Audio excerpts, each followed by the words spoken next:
मगरिबी बंगाल की बद्री ज़बान बंगाली है। যদিও আমি একজন হিন্দুস্তানি, আলহামদুলিল্লাহ আমি বাংলাতেই কথা বলি, কারণ আমার পশ্চিমবঙ্গ রাজ্যের মাতৃভাষা বাংলা। শুনতে রাজি আছেন তো ইনশাআল্লাহ? সবাই শুনতে রাজি আছেন তো? ঘড়ির তো 12টা এখনো বাজে নাই। ইন্ডিয়ান টাইম 10:30, অর্থাৎ আপনাদের টাইম হয়তো 11টা, নাকি? আপনাদের টাইম 11টা।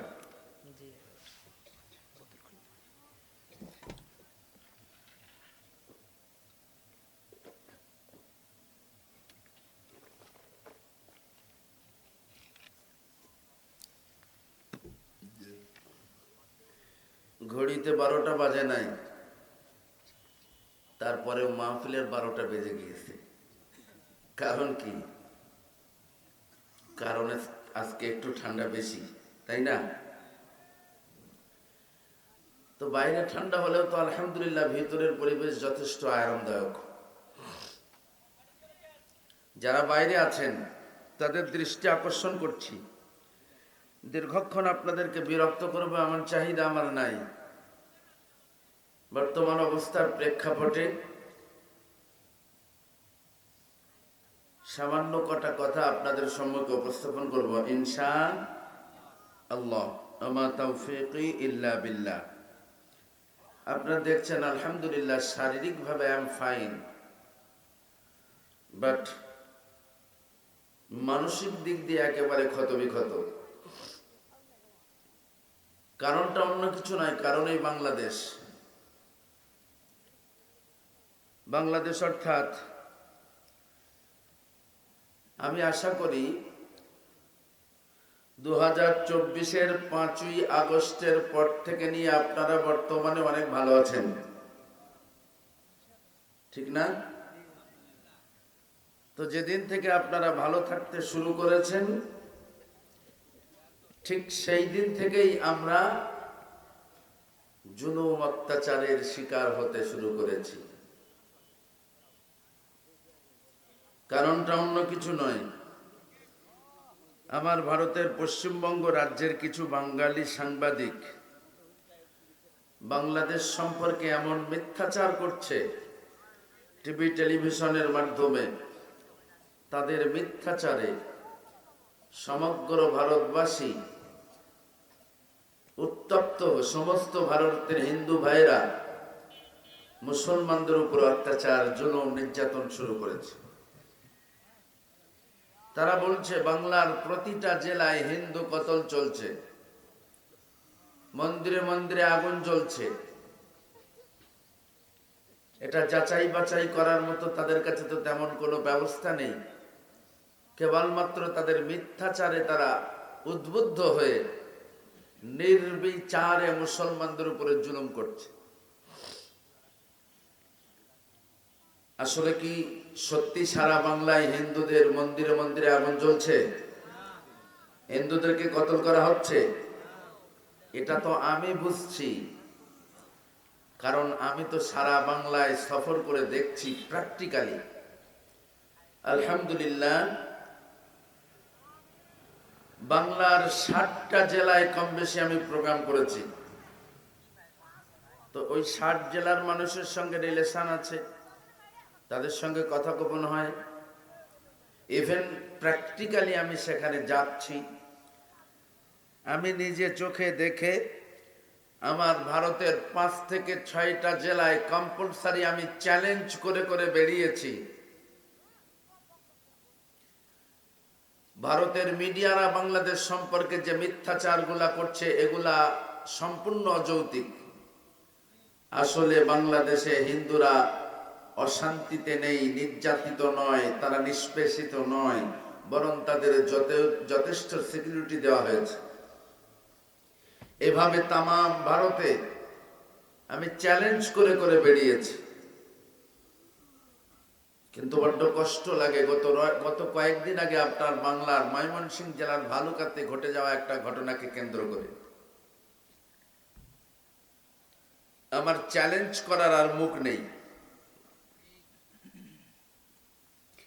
কারণ ভালুকাতে একজন হিন্দু ভাই যার নাম দীপু চন্দ্র দাস, যদিও বলা হচ্ছে তিনি বিশ্বনবীর বিরুদ্ধে অনেক কুরুচিপূর্ণ মন্তব্য করেছিলেন, এই অপরাধে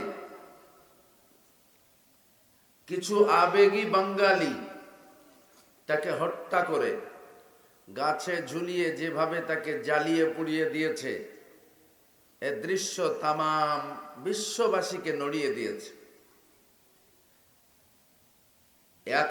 একবিংশ শতাব্দীতে মানুষ এতটা বর্বরচিত হামলা করতে পারে, এতটা বর্বরচিত কাজ করতে পারে, অন্তত অ্যাজ এ মুসলমান হিসাবে আমি অন্তত আশা করি নাই। হতে পারে সে রাসূলের বিরুদ্ধে কিছু কুরুচিপূর্ণ মন্তব্য করেছেন, তার জন্য তো দেশের আইন ব্যবস্থা আছে, দেশের প্রশাসন আছে। আপনি তাকে ধরে প্রশাসনের হাতে তুলে দিতে পারতেন, কিন্তু যেভাবে তার উপরে জুলুম করেছেন, অত্যাচার করেছেন, ইসলাম এটাকে সাপোর্ট করে না।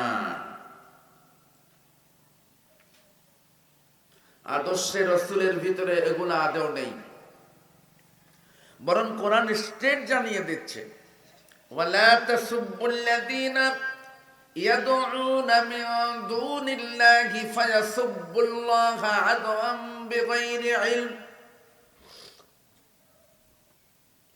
শোনো হে পৃথিবীর মুসলমানেরা, তোমরা যারা খোদা বিশ্বাসী, কোরআনকে যারা মেনে নিয়েছো,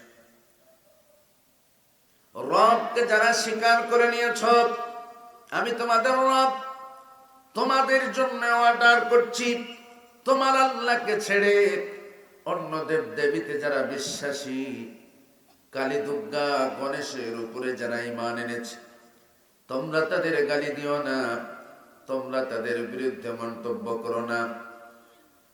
কারণ কালী দুর্গার ভক্ত অনুরক্ত যারা তোমার আল্লাহকে চেনে না, তোমার আল্লাহ সম্পর্কে তাদের কাছে ইলম নাই, জ্ঞান নাই।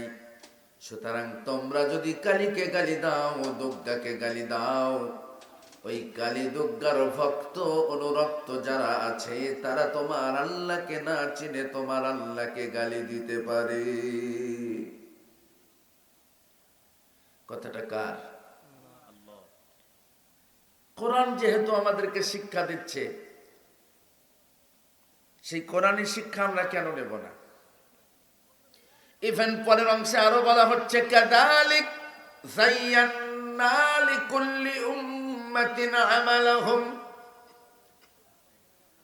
এত মুসলমান হিসাবে আপনার ধর্মীয় আচার অনুষ্ঠানগুলো আপনার কাছে যেমন ইম্পর্টেন্ট, আনন্দদায়ক, আকর্ষণীয়, ঠিক তদ্রূপ নন মুসলিম যারা, হিন্দু যারা, বৌদ্ধ যারা, খ্রিস্টান যারা, তাদের ধর্মীয় আচার অনুষ্ঠান গুলাকেও আমি আল্লাহ তাদের কাছে আকর্ষণীয় করে দিয়েছি।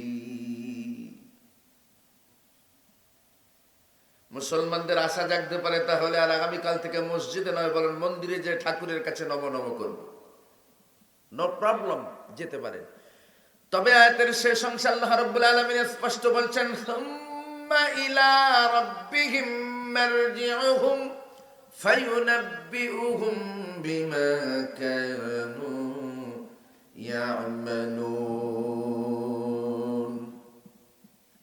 নির্দিষ্ট একটা সময়ের জন্য তোমাকে পাঠিয়েছি বান্দা, সময় যখন শেষ হয়ে যাবে, আজরাইল নামক আমার এক ফেরেশতা আছে, তোমাকে লক্ষ্য করে আজরাইল যখন টিকার টানবে, অনিবার্য তোমাকে আমার কাছে আসতে হবে। তুমি যখন আমার কাছে ফিরে আসবে বান্দা, তোমার কণ্ঠনালীর কিনারে, ঘাড়ে গর্দানে, গ্রীবা দেশে মোস্ট পাওয়ারফুল একটা করে সিসি ক্যামেরা ও মেমোরি লাগিয়ে রেখেছি। পারা নাম্বার 15, পৃষ্ঠা নাম্বার 2, সূরার নাম সূরা বনী ইসরাঈল, আয়াত নাম্বার 13। স্পষ্ট আল্লাহ রাব্বুল আলামিন বলেন, ওয়া কুল্লা ইনসানিন আলজামনাহু তায়রাহু ফি উনুকি ওয়া নুখরিজ লাহু ইয়াউমাল কিয়ামাতি কিতাবাই ইয়ালকাহু মানশুরা। Date by date with video সহ কবে কোথায় রাত্রে সিজদায় পড়ে আল্লাহকে আল্লাহ বলে ডেকেছো বান্দা, কবে কোন সময় সুন্দরীকে নিয়ে একাকী জিনায় লিপ্ত হয়েছো বান্দা, কবে কোন ঠাকুরের কাছে নম নম নম করেছো বান্দা। হুবহু ডেট বাই ডেট ভিডিও সহ আমি রেকর্ড করে রেখেছি তোমার কণ্ঠনালীর কিনারে। অনুখরিজু লাহু ইয়াউমাল কিয়ামাতি, যেগুলাকে ওপেন করে দেব কিয়ামতের দিন, কিতাবাই ইয়ালকাহু মানশুরা, একেবারে কিতাব আকারে। বান্দারে আমি যখন দেখব তোমার আমল নামায় অনলি আমার সিজদা আছে বান্দা,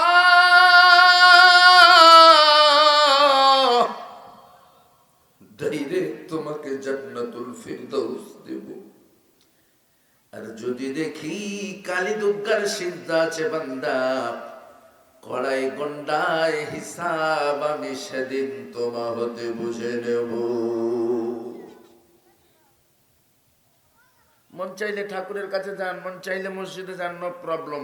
তারপরেও নন মুসলিম যারা, বৌদ্ধ যারা, খ্রিস্টান যারা, হিন্দু যারা, তাদের দেবদেবীকে গালি দেওয়ার অধিকার তোমাকে দেওয়া হয় নাই।